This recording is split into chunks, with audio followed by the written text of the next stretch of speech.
I'm recording the audio on my phone because my laptop is a bit crap right now, and I'd rather have a lower quality audio recording than get stressed having to re-record things over and over again because my laptop kept freezing. My instinct is to apologise for that, but I'm trying to work on not apologising for everything, so I'm informing you that that's the case. Yeah. I'm also recording this with a stiff jaw, and I bit my tongue because, of course I did. Not because of the stiff jaw, those are two completely separate things.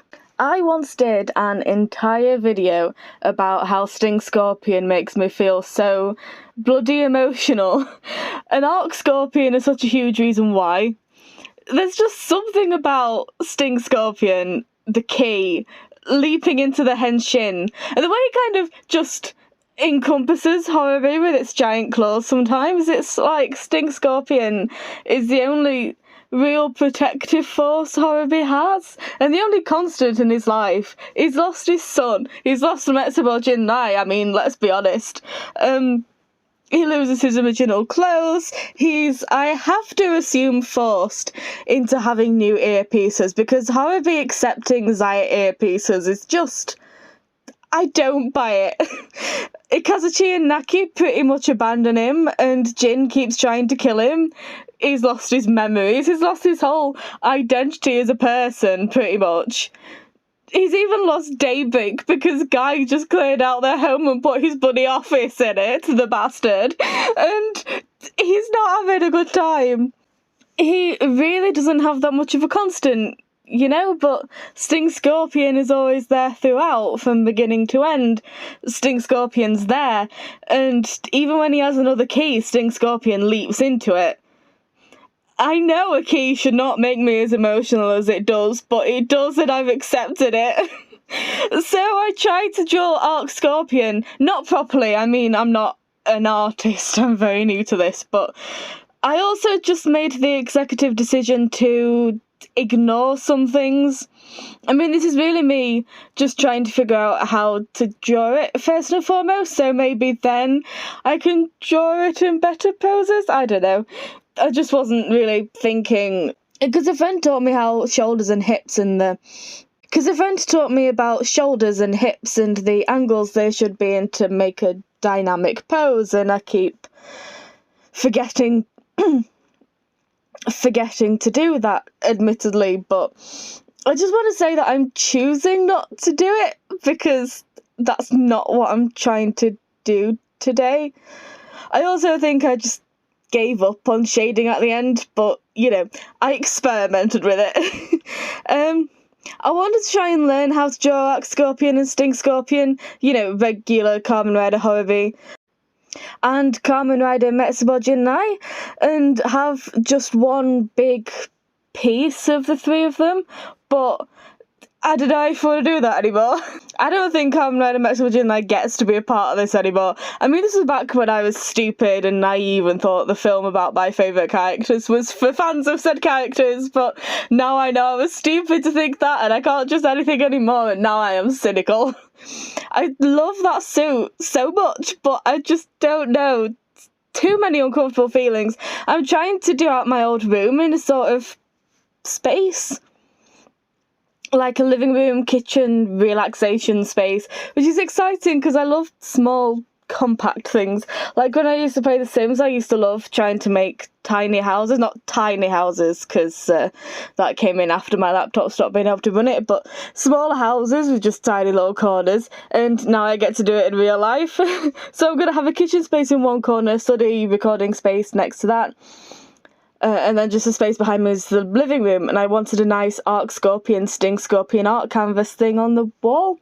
Because I wanted to fill it with things that made me happy, and I don't think staring at Kamen Rider Metsubo Jinnai is going to do that anymore. I mean, I'm sorry, but Kamen Rider fans are going to be excited when introduced to a fusion form.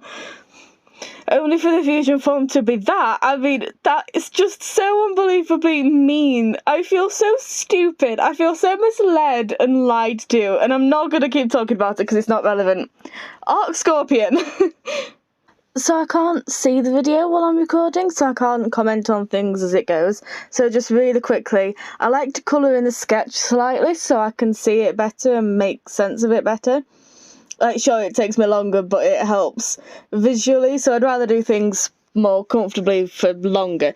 And I don't always colour as I go, as in with the actual line art, but there's just so much going on that I opted to do it this time, because it just made sure everything was connecting right.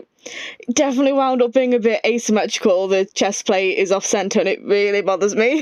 And I forgot to colour something in and it bothers me, and I'm going to fix it later. I don't want to do another round of screen recording, so just trust me that I'm going to fix it. It's not glaring, it's fine. I'm recording on Autodesk Sketchbook, which is great because using a pen really hurts, but it only records while I'm doing stuff, so I can just start recording, do a few lines, take a break, do another few lines, take a break, and I don't have to faff around editing out all the ridiculously long gaps because it doesn't record those. It's great. It only does it on the phone app though. I think it doesn't do it on the laptop, so that's a bit annoying, but it's fine. Oh god, I forgot to colour a lot of it actually. It's fine. I could fix it, but it's fine.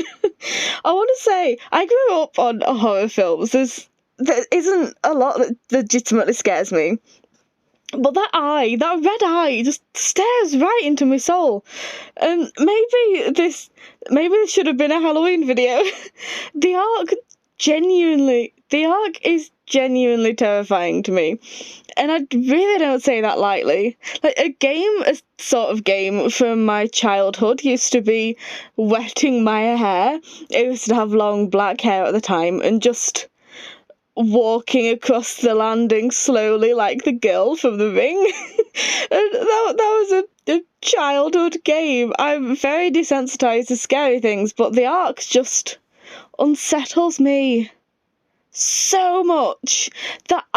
The music even, the way it possessed Horrorby that one time like a bloody marionette. It's too much of an eye. You know, it's like how Miss America from Battle Fever J unsettles the hell out of me because why does she have hair? It's too much of an eye. I mean, I know it doesn't look like a real eye, but it's still an eye. You can make out an eyeball from it, and it's like you've just taken someone's face and peeled away the skin around the eye, so it's just an eyeball and muscle and ligaments, and it's horrifying, isn't it? How cool would Arc Zero, and Arc Scorpion even, look in Stuart Semple's Black is Black? Wouldn't that make that one red eye even scarier? If I ever get talented enough to do the canvas art thing I was talking about, I'll have to use that. But anyway, I absolutely adore Arc Scorpion. It's a mashup of my two most favourite suits in the entire series. And it's so frustrating to me too, because all of the symbolism here shows how much Horrorby is suffering in comparison. But what we're hearing is all about a bloody Adito. Adito fights with a form that is whole the entire time. And even with his own bloody rising hopper key at the end, which just further goes to show how much he did not need the Arc key. But Horrorby is in this amalgamation of Sting Scorpion and the Arc. It's so much more reminiscent of the actual Arc. You have the red eye in the sort of satellite parts, I'm not sure what they're called, all intertwined with the restraints of Horrorby's original form, which in itself should have been so much more symbolic than it was, that his rider form is physically strapped to him, and his motif, all of their motifs actually, includes restraints. None of them chose to be here, and it's so frustrating when you see one thing so clearly, but then the dialogue tries to state an entirely different thing. And it's all cracked. It looks so violently put together, and it just shows how damaged Horrorby is, how torn up by the Arc he was, how much of the Arc was forcibly weaved through him. Meanwhile, Adito gets to fight in a nice, slick, undamaged suit, and yet it's still all about him and how much Horrorby upset Izu by not immediately getting over the trauma the Arc caused. Going on about Horrorby feeling Izu's pain when Izu could never hope to feel Horrorby's, and neither could Adito. It could have been such a symbolically great story. Adato goes through key after key after key. When things get too hard for him, he just throws out his key and gets a new one, because he can do that. I know the premise of Kamen Rider is that people get upgrades, but just go with it. He's also displayed to just not think about things. He's running late and he summons his bike because it's the easiest option without thinking about who that might inconvenience. He never thinks, oh, is it actually okay to use it outside of work hours? He just goes ahead and does it. He doesn't think about humour gear as much as he might claim he does. Meanwhile, there's Horobi just sticking with the one key, living in city ruins. I mean, I don't know. I'm personally much more likely to relate to the person who lives in a place with an entire hole in the roof, given we still have a damp problem in the walls after that happened to us. But anyway, Horobi sticks with Sting Scorpion the entire time that Adato gets upgrade after upgrade after upgrade. First of all, Horobi has to live within his means, meanwhile Adato just gets whatever he wants whenever he wants it, and it's hard to sympathise with the guy who just gets things handed to him, when there's someone who actually has to work so hard for what he wants. Second of all, I don't know, that's just such a subtle way of showing, at least to me, that how if anyone here actually cares, it's Horobi, that he sticks with his one key the entire time, and even the only other upgrade he ever gets ever still incorporates Sting Scorpion. Does anything I'm saying make sense? I should have planned this out first. But also, just, I'm a lot more northern than I sound, and we have a history, and watching the rest of Maximo Jinnai just go over to Adato's side, it's just scabs, I am losing my point completely, but the point is, I think it's very indicative of him as a person, and Sting Scorpion gets me all emotional. I love suit designs so much. I'd love to make an entire video rambling about how much I love Basco from Gokaiger, because there are so many bits and pieces that go into all three of his appearances, and I love it so much. And Arc Scorpion is the same, it's just so aesthetically gorgeous to look at, I find.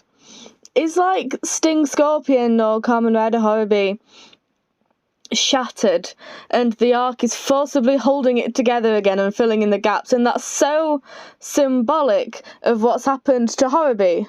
The arc came, tore him apart, got rid of the bits it didn't like, and then filled in the rest. Meanwhile, Adato gets such a cushy new form. And how gross of a person do you have to be to go against somebody with the power of the thing that's tortured him for over a decade? I feel like that in itself is not spoken about enough. I mean, you can talk all you want about wanting the final battle to show how even Adato is susceptible to bad things, meanwhile he hasn't done a single good thing or series. But can we talk about how he used the arc's power against Horobi? Can we not talk about how utterly gross that is? Can you imagine how traumatic that must have been to finally get rid of the thing that's been abusing you for over a decade, and then immediately have it resurface again? Can we talk about how the first feelings Horobi really feels after getting his mind back is harassment, fear, grief, and more fear? No, but can you even feel Izu's pain? Oh my god. He was harassed to breaking point, had a panic attack, watched his son die in his arms, have him explode, have pieces of his exploding son land on his back, and then just be in the middle of flaming pieces of his exploded child, and he does not know what feelings are yet. But Izu is so upset he's not better yet. Feel bad, Horobi. I'm also just really trying to surround myself as much as I can with Horobi-related things, since I've never had a character mean this much to me before, and it was so special. And seeing him being openly suicidal at the end, but still surviving and having a new future, meant so much to me, who also has those feelings. So for the film to just slap us all in the face like that and say, no, the person who thought he should die actually did need to die, and then seeing actual fans say, that's such a good story, that's such a good lesson, is heartbreaking to me. And I'll be honest, it kind of made me need to take a step back from this one thing that I cared about and reflect my own life and think, like, is that true? because Horribee thought he needed to die and now he's dead, and I thought that people I cared about would be much better off if I wasn't here. So is that true? Is that how it works? And if that's how it worked with the one character I've ever related to in my life, and people think it's a nice story, then is that how my story is supposed to end? It isn't. It was a stupid ending and I reject it, but it put me in a very dark place for a bit. So now I'm just trying to recover by obsessively oversaturating myself with this.